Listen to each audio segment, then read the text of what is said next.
बडीशेप त्याच्या गोड वासाच्या बिया आणि पानांसाठी ओळखले जाते. बडीशेपचा वापर स्वयंपाक, औषधे आणि माउथ फ्रेशनर म्हणून केला जातो. त्याला सौंफ, गोड बडीशेप आणि फ्लोरेन्स बडीशेप असेही म्हणतात. बडीशेपच्या झाडाला इंग्रजीत फेनिल म्हणतात. त्याचे वैज्ञानिक नाव फोनिकुलम वल्गर आहे. बडीशेप हे मोठे झाड नाही, ते प्रत्यक्षात एक उंच झुडुपे असलेली औषधी वनस्पती किंवा लहान झुडूप आहे. बडीशेप प्रामुख्याने भारत, इटली, इजिप्त आणि चीन सारख्या देशांमध्ये वाढते. भारतात बडीशेपचा वापर आयुर्वेद आणि अनेक घरगुती उपचारांमध्ये केला जातो. हे गाजर आणि अजमोदा म्हणजेच ओवा सारख्याच एपियासी कुटुंबातील आहे. बडीशेपची झाडे सुमारे 5 ते 8 फूट वाढतात. या वनस्पतीमध्ये मऊ पंख असलेली हिरवी पाने आणि पिवळ्या फुलांचे गुच्छ असतात. बडीशेप फुले छत्री नावाच्या गटात वाढतात, जी लहान छत्रींसारखी दिसतात. बिया लहान अंडाकृती आणि हिरव्या-पिवळ्या रंगाच्या असतात. बडीशेप गोड आणि किंचित ज्येष्ठ मध सारखी चवीची असते. हे पचनास मदत करण्यासाठी आणि पोटदुखी कमी करण्यासाठी ओळखली जाते.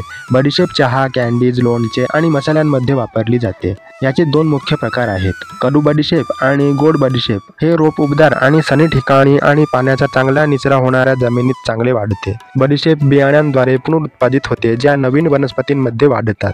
कापणी न केल्यास ते साधारणपणे 2 ते 3 वर्षे जगते. पारंपरिक औषधांमध्ये बडीशेपचा वापर खोकला, वायू आणि अगदी दृष्टी कमी याच्यावर उपचार करण्यासाठी केला जातो. त्याचे तेल साबण, परफ्यूम आणि स्किन केअर उत्पादनांमध्ये वापरले जाते. बडीशेप बहुतेक लोकांसाठी सुरक्षित आहे, परंतु ती कमी प्रमाणात वापरली पाहिजे. काही लोकांमध्ये जास्त प्रमाणात बडीशेप घेतल्याने ॲलर्जी किंवा प्रतिक्रिया होऊ शकतात. बडीशेप मधमाशा, फुलपाखरे आणि इतर कीटकांना अमृत देऊन मदत करते. हे अन्न साखळी आणि परिसंस्थेचा एक महत्त्वाचा भाग आहे. बडीशेपची मुळे माती धरून ठेवण्यास आणि मातीची धूप रोखण्यास मदत करतात. भारतात ताजेपणा आणि पचनासाठी जेवणानंतर बडीशेप दिला जातो. ग्रीस, रोम आणि भारतात प्राचीन काळापासून बडीशेप वापरली जात आहे. ही एक सौम्य आणि सुंदर वनस्पती आहे, जी निसर्ग आणि आरोग्य दोन्हीला आधार देते.